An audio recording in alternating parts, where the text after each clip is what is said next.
30 পারা কোরআন সামনে নিয়ে কিন্তু আল্লাহ প্রশ্ন করবেন, কারণ এটাই হলো ফুল প্রশ্ন।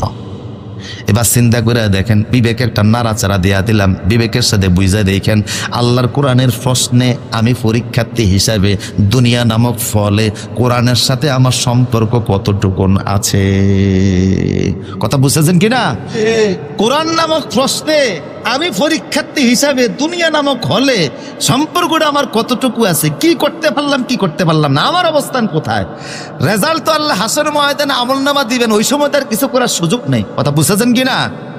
এই জন্য আলেমদের দায়িত্ব প্রশ্নপত্র বুঝিয়ে দেওয়া। কথা বুঝেন কিনা?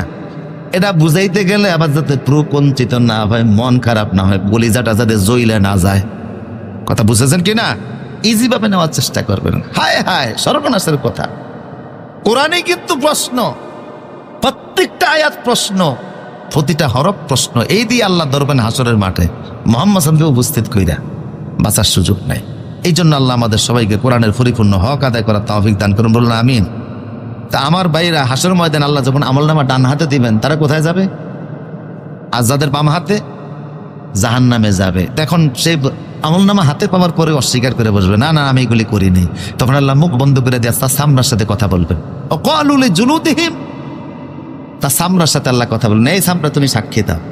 তখন তারা বলবে লিমা শাহিদতুম আলাইনা, সামরার এসে গালি দিয়ে বলবে, এই তুই আমার বিরুদ্ধে সাক্ষী দিলি কে? সামরা তখন বলবে যে আনতাকানাল্লাহুল্লাযী আনতাকা কুল্লা শাই, কি করবো দেখেন, আমি যদি আপনার শরীরে সামরা, আপনি আমার অনেক যত্ন নিছেন, কি যত্ন নিছেন না? কথা বলে সামরা যত্ন নেন না? কত কিছুতে সামরার ভিতরে ব্যবহার করেন, ত্বকটা সুন্দর রাখার জন্য, ভালো রাখার জন্য কত কিছুই ব্যবহার করেন।